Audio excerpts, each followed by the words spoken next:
You're listening to Civic Media. You can tune into any of our live shows on any radio station across the state with the Civic Media app. Find us in your phone's app store and listen anytime, anywhere.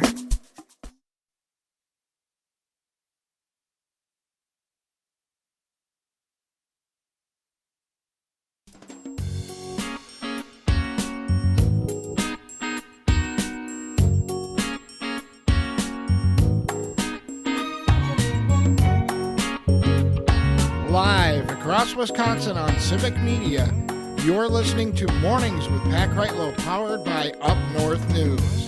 Now, from our Lake Wissota studio, here is the founding editor of Up North News, Pat Kreitlow. It's Pat Kreitlow. Yes, good morning. It's 8:06, but it's apparently so much more than that as well. Meteorologist Brittany Merlot is here, and in Madison, as Tony puts on YouTube, how many people does it take to produce this show? In there you have Parker, you have Dom, you have Sam, a.k.a. Luke has a new entourage, is basically what this comes down to. And the guys are happy to be here. And here, as if there weren't enough Brittany and the boys, Chad Holmes is with us as well. Ooh. Matching Brittany. Yes. Red. Oh, very Red nice. Christmas. All right. How's Brittany this morning? Pretty chilly. How are you? Yes, it's pretty chilly, whereas in the Madison control room, it's just chill. Look at these guys vibing out there. So Parker and Dom and Sam and Luke. See what happens when it's a reflection on Greg Bach. When he has to take the 8 o'clock hour off, how many people does it take to replace a legend like Greg Bach? Right. I don't think gets I've up and calls him handsome and capable or anything else like that. He's extremely handsome, extremely capable, and I don't know if I have enough people yet. I'm gonna go find a couple more. Just give me a second. I'll be right back. Cram into the control room here. So Chad and I will be talking about Ron Johnson's latest ghoulish descent into conspiracy theories, and we'll start off by revisiting a clip from Derek Van Orden. Now that the House of Representatives has just passed Donald Trump's big, beautiful bill to cut all kinds of things to pay for billionaire tax cuts, let's refresh our memories on what Derek Van Orden had to say about cuts to SNAP benefits and things like that. That's after we get the forecast from meteorologist Brittany Merlot, who, yes, still chilly, but the sun's out. That's a big deal.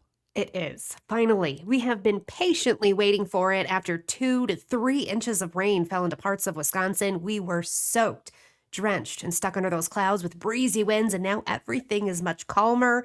Except for without the clouds, we don't have blankets keeping us warmer at night. So we've had a frost advisory ongoing up north. That's probably going to happen again tonight and again tomorrow night and probably through Saturday night as well. Chances for frost still linger, but that means the sunshine is taking over. It's in abundance. It's even headed down towards the south. You're going to see less and less clouds as the day goes on. And temperatures today will make it to the mid to upper 50s, flirting with about 60 in some spots south. And of course, we're going to keep getting warmer by a few degrees every single day. We're still looking at a ton of sunshine tomorrow, Saturday, Sunday, even Monday. We'll see partly cloudy skies with maybe a chance of a light shower later in the day, but a lot of that rain stays down to the south as this high pressure system controls everything for us and gives us a beautiful Memorial Day weekend. It couldn't get any better. Maybe warmer, but It could be warmer, but yeah, compared to like the center of the country, it's going to be a wet holiday weekend all the way through for them. Wet and stormy and icky. So I would love the warmth, but I'll definitely take the sunshine for a long weekend. Thank you, Brittany. Appreciate it so much. We'll talk to you tomorrow.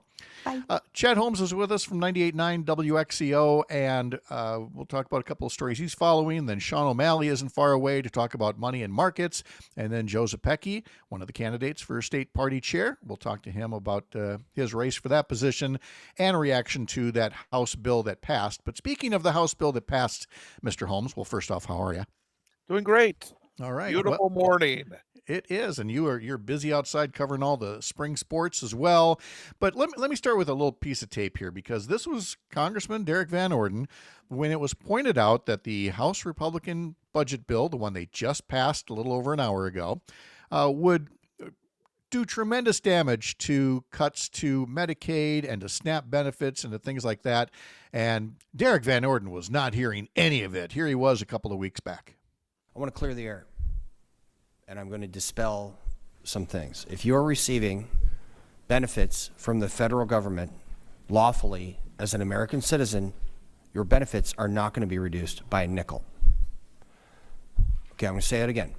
If you're an American citizen that is lawfully receiving benefits from the federal government, your benefits will not be reduced by a nickel. Write that down. Okay? Okay. I was raised in abject rural poverty by a single mother. We were on welfare, food stamps, where you had a stamp, stick it on a card, go to the grocery store. I had subsidized lunches and government cheese. Yeah. I was the hungry child that my colleagues are talking about. Okay? Things have changed. And the same people that told you during the last budgetary cycle that Republicans are going to cut Medicaid, Medicare, Social Security, WIC, SNAP. He sounds like he's getting angry. They lied to you.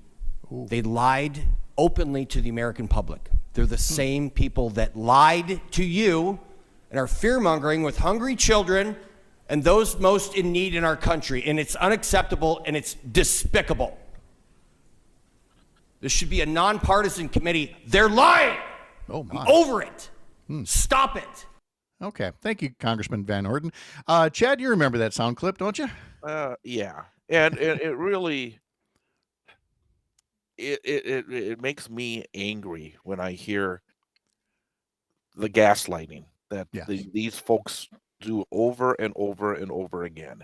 If this man is so concerned about the truth, you have a person that has probably told more fibs, to be kind about it, leading his party and everybody down the line. It's sad. It's a sad statement. And Van Orden again is just, he thinks that by yelling at us that makes it a little more true, and it's not. And frankly, he's a scary dude, isn't he? Well, he definitely. Really, I wouldn't want to cross that. It makes me think back to those teenagers that got screamed at him. I've been scared out of my mind. Oh, he's been a screamer that way. And again, is just going to continue to deny and say it's all waste, fraud, and abuse when everything points otherwise. So that's one way. Let me really quickly there. Go for it. The idea that they keep on pounding on waste, fraud, and abuse. And then they try to hide everything that Doge has done. They've gone to the Supreme Court to try to hide everything that Doge has done. They should be thrilled to let it all out if there's so much waste, fraud, and abuse. Where's the list of all the prosecutions that Pam Bondi is going to be pushing forward because of all this waste, fraud, and abuse? I haven't seen it yet. No, and you won't. Don't It's hold your breath waiting for it. All make-believe. And at the very least, we should have a base of realism in this country when it comes to trying to figure out very important issues. I'm not saying that everything that Democrats say are right when it comes to budgetary items. But at the same time, if we have, and that's a scary part of this era, the whole idea of the lies that come from the top with Donald J. Trump, right down through everybody that is on that side of the aisle, we can't have a battle of ideas anymore.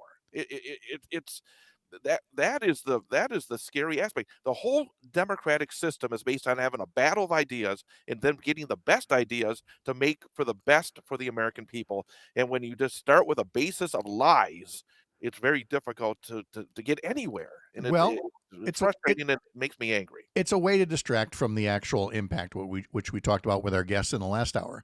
But there's another way to do it, and that's through distractions, shiny objects and things. And that takes us to Wisconsin senior senator and foremost conspiracy theorist, Ron Johnson, who could have been content wishing President Biden a full recovery from his battle with prostate cancer, and instead has announced a committee investigation of Biden's health and questioned his fitness for office.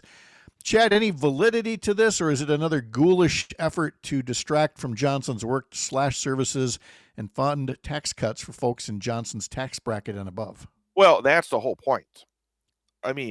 Let's make a list of what Ron Johnson has done for the state of Wisconsin, the people of the state of Wisconsin. I think that's it. Yeah. Ghoulish is the word. He's an embarrassment. I've said this before, and I think I may have said it to you. If this man was of any capability, he would have been on the short list to become vice president of the United States in the last cycle. The state of Wisconsin, obviously, very important. If he was of any kind of talent at all, he would have been, at this point, among the leadership of the Republican Party in the United States Senate. what's the old saying that Ross Perot made back in the days? You know, the old crazy ant in the cellar. That's what Ron Johnson is right now to the Republican Party, and I think they're thrilled whenever he does this kind of stuff because it adds fire. It kind of reminds me of this headline story this week where uh, Patel and also who else was it? All the magazines are upset because they said that Jeffrey Epstein killed himself. And they're all saying, "Oh, how could you be saying that?" It's all. I mean, there's this wing of the party that is full of these kind of folks, and they like to have Ron Johnson out there once in a while to kind of keep them in line a little bit. Say, hey, see, we still got we got one of your own here in the United States Senate. But again, he has done nothing for us in what now it's 14 years. I mean. I our long national nightmare, our long Wisconsin nightmare. But that's the point. What is Ron Johnson actually doing for the people of Wisconsin? It's not a whole lot. And this, again, is just, like you say, shiny objects. Yeah. Well, I mean, it does nothing for anybody. You can only talk about ivermectin for so long here. So one more thing I wanted to ask you about, and I probably haven't given you enough time to talk about it, but another housing plan in Wausau has been vetoed by the mayor, Doug Denny. And while I hear Doug Denny and I don't like, some of the things I've heard in the past, I don't want to jump to conclusions in that maybe there's validity to the concerns about this latest plan to build some duplexes on land that, has been or might still be contaminated to some degree. So is this something you're following? I am. I a little bit. I don't want to step out of line because I don't know enough to be at this point to be able to, to say right or wrong. But what I will say is, and I've talked to other folks here in this community recently, one of the things that's jumped out about the mayor is this idea where he's gone from a guy that was going to be tending the store at City Hall to a guy that really has come out and is really acting like he knows everything. And again, obviously the mayor has certain power and certain responsibility and a certain position within any community. But it's really been surprising. And again, I think that's one of the things that a lot of folks have been talking about. It was not the far right that got Doug Denny elected in this community. This is a community that is very balanced, Wausau. And I think I talked to somebody who said that she'd had a meeting with Doug Denny and said to him to his face, he said it was the people in the middle that got you elected because you were going to say you were going to go back and be just a very straightforward executive.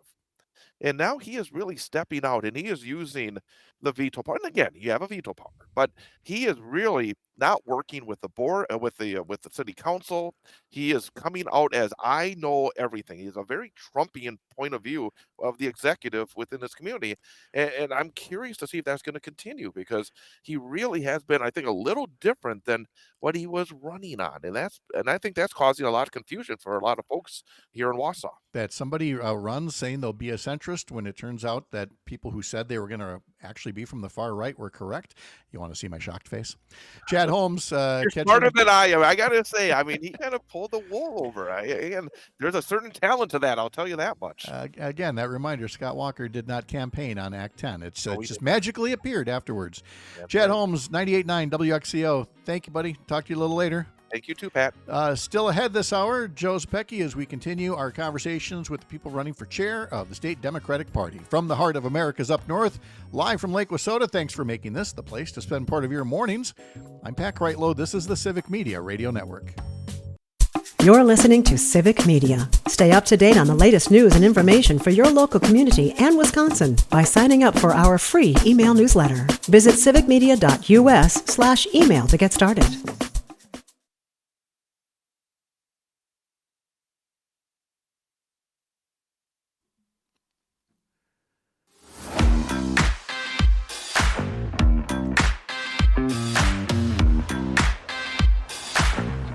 Milwaukee Brewers were losers in extra innings to the Baltimore Orioles. They still took 2 out of 3, and now they head to Pittsburgh for a 4-game series.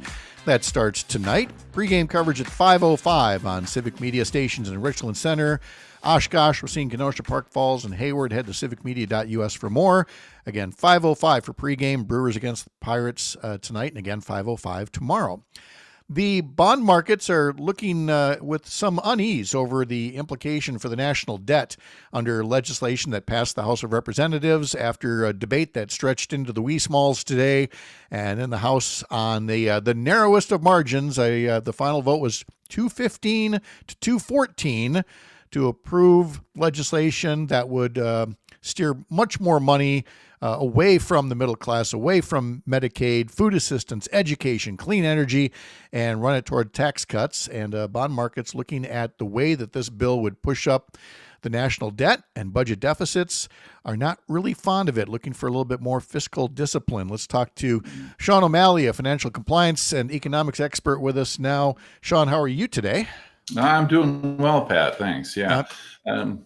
I'm guessing you didn't stay up all night to watch the entire debate on the House floor. No, I think a lot of the points that were going to be made are things that we've all heard before. And that's part of the uneasiness that you were talking about in the bond market, is that we're seeing the fact that the U.S. is having problems actually agreeing on a budget and getting a budget passed, and has a rather long history of doing so, is part of what's sort of feeding into the problems that we're seeing now.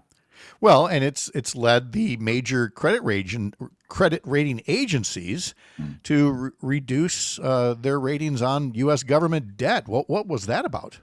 Yeah, that's correct, and that's a great lead-in. Thank you. So, because there have been problems passing a government budget in the U.S., there have been downgrades from all of the 3 major credit rating agencies. For those of you listening who don't necessarily know what the credit rating agencies are, tough to say it sometimes, they are basically entities that will evaluate the financial risk and creditworthiness of any particular entity. It can be a government, it can be a corporation, it can even be a municipality. And for the U.S. government, we've seen the credit ratings, which historically have been AAA for the vast majority of the 20th century, have now started to take a hit. So the first hit was when Standard & Poor's, or S&P, downgraded U.S. debt from AAA to AA plus back in 2011,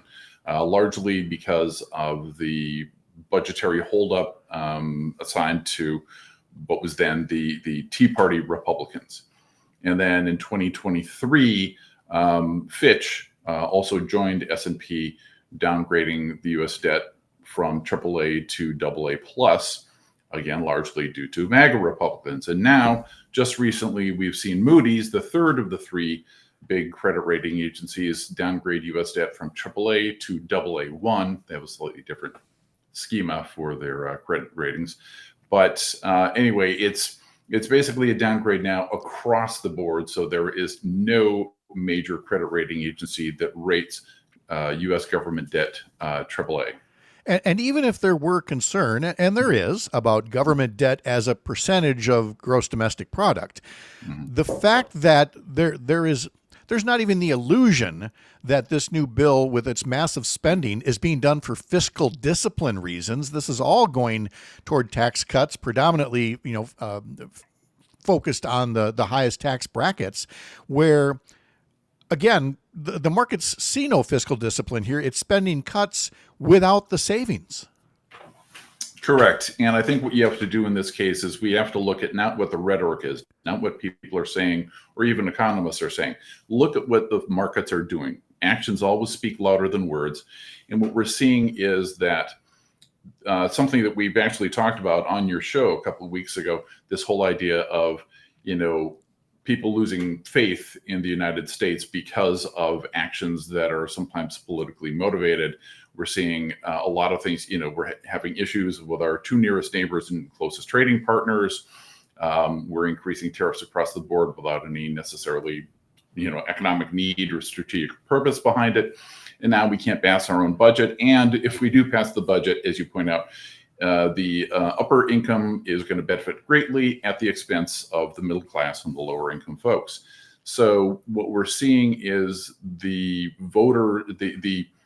investors are voting with their feet, and there is this new thing called "Sell America," and that's what that's the phrase that they're putting behind it when investors basically avoid bonds as well as stocks. And what happened yesterday is there was a 20-year Treasury note auction that yields gapped out significantly because there was reduced demand, lackluster demand for these bonds, because people don't want to buy American assets. They don't feel confident in basically the economic future of the United States right now. And by adding this budgetary deficit and increasing the debt basically on a rate of about $1 trillion every 3 months, it's not going to make it better. It's going to make it worse. Yeah. And again, it's not so much about the economic fundamentals of the country as it is the politics, the decisions by policymakers that are causing so much uncertainty, even with tariffs, which we won't have time to update today. But, there's still the uncertainty, even with the recent drop in tariffs from China. But I have a pretty good feeling when we talk next week, these will still be relevant issues to discuss. Sean O'Malley follows it as a financial compliance and economics expert, Hudson native. Always great to talk to you, Sean. Thank you so much. We'll talk to you, check in a little later. Very good. Thanks very much, Pat. You bet. Care. All right. Have a great Memorial Day weekend, too, by the way. And coming up, we are going to be talking to Joe Zepecki. He has been here regularly to talk about things that are in the news, but now he's also wearing the hat of running for chair of the Democratic Party of Wisconsin. We talked to Devin Remacher yesterday, William Garcia tomorrow. Joe Zepecki is up next. Remember, sign up for our newsletters, plural. Head to that homepage, upnorthnewswi.com. Live from Lake Wissota. What a great place to spend part of your mornings on the Civic Media Radio Network. I'm Pat Kreitlow.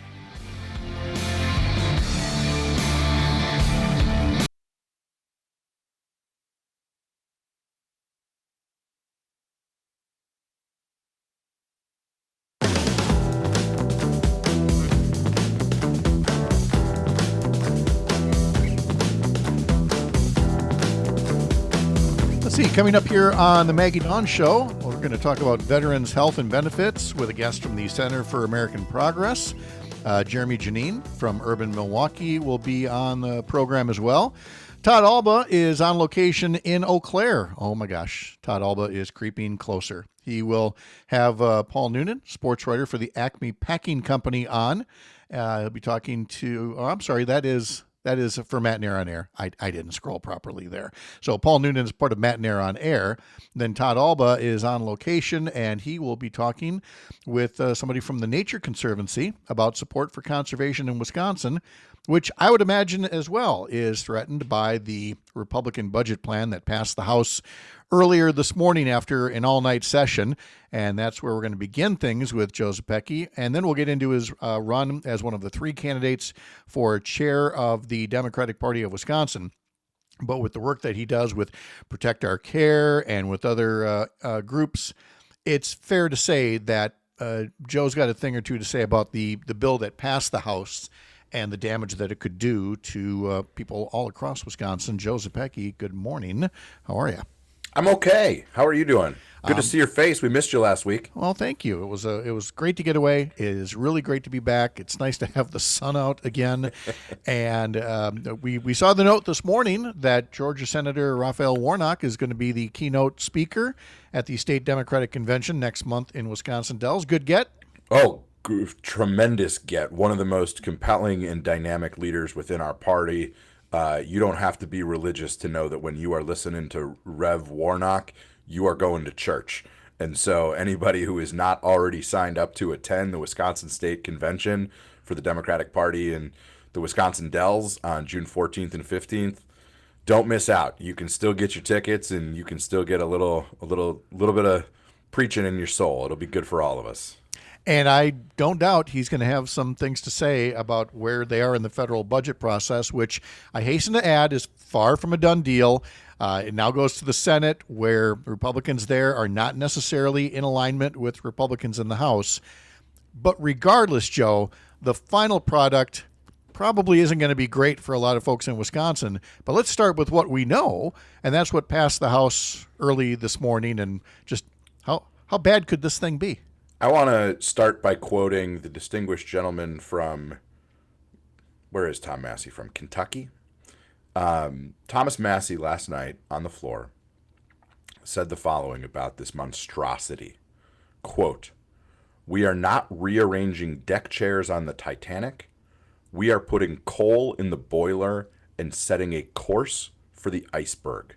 If something is beautiful, you don't do it after midnight." End quote. And so that was one of the two Republicans who voted against this.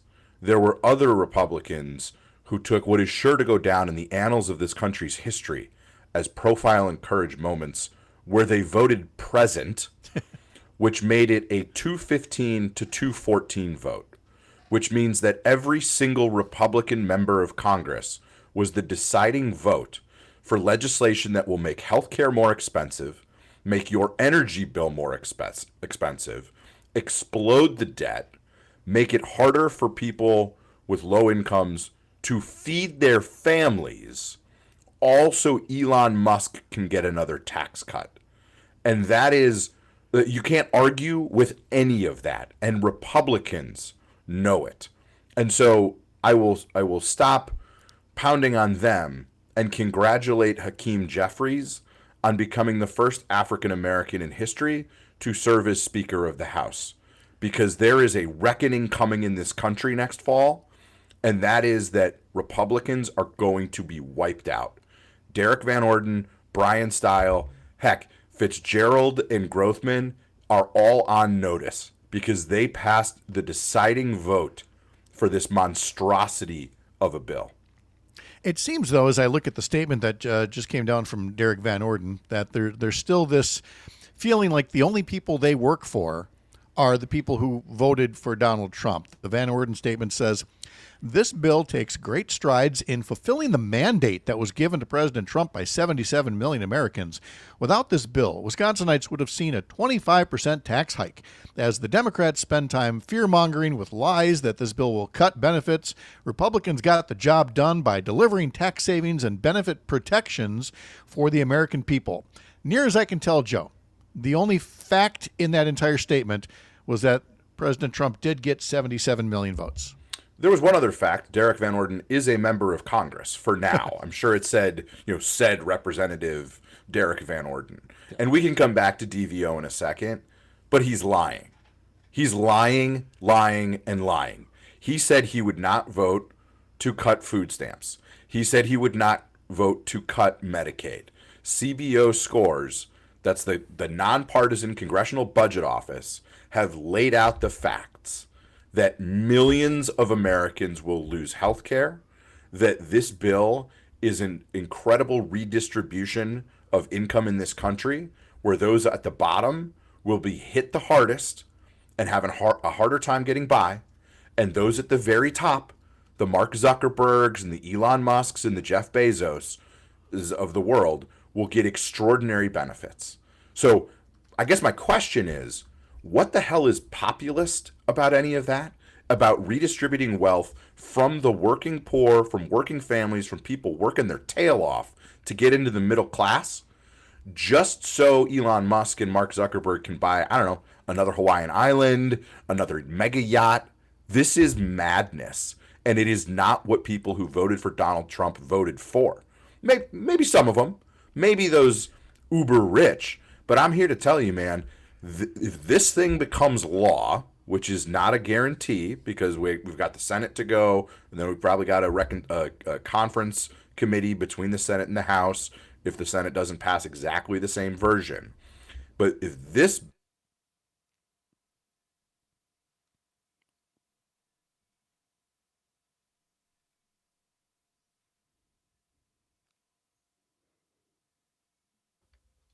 looks like we've lost Joe. It looks like we did. I wanted to make sure that it wasn't me here, but it looks like we may have lost Joe's signal here for a bit. So we'll look to have him reestablish that. And in fact, what I'm going to do here quick is just There we go. That way, I'm going to hit a button so he knows to click another button and come back in. So our apologies for that. Thank you, Sam, for updating where the problem was. That you're still hearing me. You're still seeing me. I haven't been lifted out of my chair here in Lake Wissota. So hopefully we'll catch up with Joe again. But again, the point that I was about to make to Joe, and you're going to hear this from me a lot, is, and I think we've got Joe back now after a little signal interruption here, Joe, but the point you were getting to and that I was going to follow up with is we're going to hammer this point a lot about how this isn't the spending cuts aren't actually any kind of savings because they go to tax cuts, because we're going to take nothing for granted. All throughout 2024, I said, people should know that Trump killed that immigration bill just so he could campaign on the issue, and yet it worked for him. Even though he killed the bill, he campaigned on the issue and he won on it. So how do Democrats avoid making that mistake again, where we point out the obvious, that this isn't going to you, it's going to millionaires and billionaires, and yet somehow I think everybody fears that Republicans are just going to get away with what Derek Van Orden just said, that somehow this is about cost savings when it's anything but. Have you been watching Andor? I have not. Oh my God. It's the greatest thing on TV you've seen in quite some time, whether or not you're a Star Wars fan. But I want to share something remarkable. This is, of course, a spy thriller just before, Luke Skywalker saves the galaxy. But Andor is this interregnum, and there's a speech from Mon Mothma, who is one of the leaders of the Rebel Alliance. And so for the first time in the last couple of weeks, people saw her speech to the Galactic Senate. And I want you to listen to this quote and tell me if any of it sounds familiar. "The distance between what is said and what is known to be true has become an abyss. Of all the things at risk, the loss of an objective reality is perhaps the most dangerous. The death of truth is the ultimate victory of evil. When truth leaves us, when we let it slip away, when it is ripped from our hands, we become vulnerable to the appetite of whatever monster screams the loudest." Well, if that doesn't describe what you see on C-SPAN every day, I don't know what does. Donald Trump is the monster who is screaming the loudest. Yeah. And he's got his little lackeys like Derek Van Orden, who are lying to your face, whether they know it or not. This bill cuts Medicaid, makes it harder for people who are working their tail off to provide for their family and maybe a parent, an aging parent in a nursing home, or maybe a kid with special needs. There's a woman who appeared with Senator Baldwin yesterday to talk about this. She and her husband both work full-time. They have health insurance through their employer. They are living the American dream. And their son was born with special needs. They didn't know it until he was born. And if they did not have Medicaid as a supplemental, one of them would have to leave the workforce and be the full-time caregiver for their 9-year-old. On what planet is making it harder for those parents to recertify their child's permanent special needs good public policy?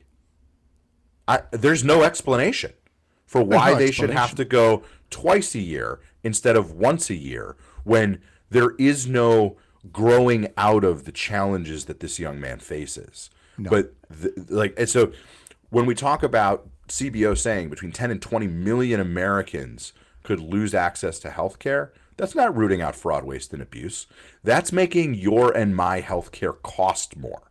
That is making it harder for rural hospitals to stay open so that people, if they're injured in an accident, either, on the farm or driving, on the highway, they're now at greater risk of dying because they can't get to a hospital that's actually open and staffed. And that is going to be the cost of this.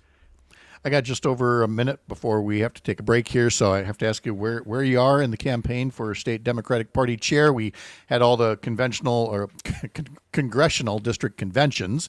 What you up to these days? Working my tail off, running around like a head with its chicken cut off. I'll be up north next week. Going up to Waushara later today. Was in Ozaukee County last night. It's going great because people know that all is not well with the Democratic Party of Wisconsin. People know that, as Bernie Sanders says, change never comes from the top down. And while we certainly are surprised that Ben Wickler went back on his word and commitment to stay out of this race, which no one made him do, by the way, he chose to do that on his own, and then a month into it, decided he knows best. And frankly, I think they and I have been a little surprised by the response, which is people going, "Wait a minute, you said you were going to stay out, and it is the delegates to the convention who should decide this thing." So I'm feeling great picking up support every single day. And if you're going to convention, I'd be honored to earn your support as well. I think we'll be talking a lot about this a few more times before the state convention next month in Wisconsin Dells, as Joe continues to travel around in his campaign for state party chair. And again, we'll talk to William Garcia tomorrow in our 8 o'clock hour about that as well. First, a reminder here that tomorrow on the program, it'll be Friday. It's our Friday in Review panel with Jennifer Schulze and Mark Jacob and former U.S. Attorney Jim Santel. We'll talk to Kia Vakil from Courier Newsroom as well. We'll talk a little sports heading into the weekend, and we'll get Brittany Merlot's weekend forecast. I'm Pat Kreitlow reminding you that our Pledge of Allegiance says it all, down to the very last word: liberty and justice for all. This is the Civic Media Radio Network.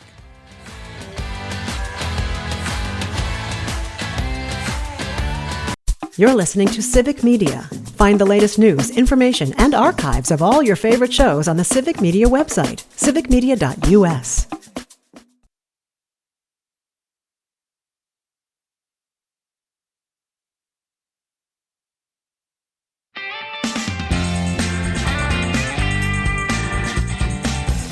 We've got Brewers baseball across the Civic Media Radio Network. Stations in Richland Center, Hayward, Park Falls, Racine, Oshkosh have the Brewers against the Pittsburgh Pirates.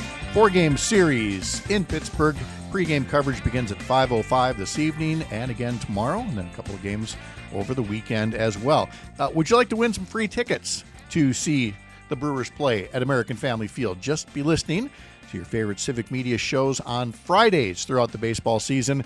We'll give you a keyword, text it in for a chance to win a 4-pack of Brewers tickets. Complete contest rules can be found over at civicmedia.us. Joe Zepecki is with us. We've been talking about his run for state party chair.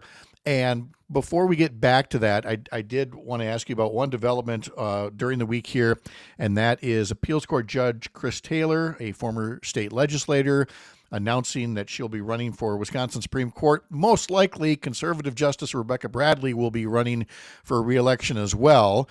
A lot of folks see that matchup between Rebecca Bradley and Chris Taylor as the best possible. If you're a progressive, you want to see this election. I'm sure a lot of people on the right feel the same way about Chris Taylor. What's your early view on the way the race looks right now? Well, I'm not sure that Chris Taylor will be the only candidate, but Chris is certainly a proven progressive with a track record. What I want to focus on is telling folks why this matters. I know it seems a little strange that 7 weeks after the last court race, we're at this again, right, with a 45-week campaign. Because we all just heard that after Susan Crawford won, we've locked in the progressive majority on the state court for a while. And we have. And here's why I would ask folks to buckle up and strap in and lock in and get ready to go again. That progressive majority is guaranteed through August of 2028. In November of 2028, there will be a presidential election in Wisconsin. We have seen Republicans try to steal elections before, try to strike at the very heart of our democracy.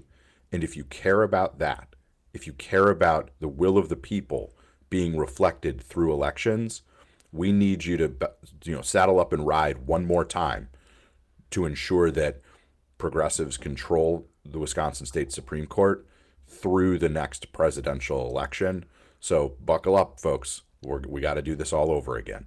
And, coming out of the convention next month, whatever the outcome of the chair's race, that will certainly be top of mind for, the next state party chairs, knowing that before even the midterms, before we wonder if Governor Evers is running or isn't running for a third term, that there is this state Supreme Court race that's going to be coming up first. So we got an overall update on your run for chair, about Ben Wickler deciding to make an endorsement in the race.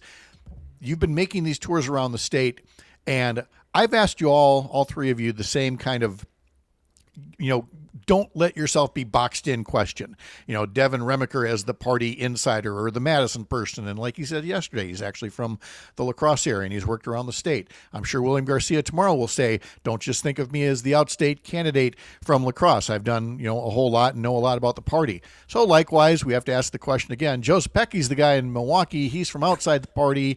He's done this work as a strategist consultant. How do you as well break out of that pigeonholed box and say, hey, look, I'm the full product over here? Well, nobody ever succeeds when they try to put me in a box. Okay, baby. Nobody's putting you in a corner either, right. Let me tell you. That's right.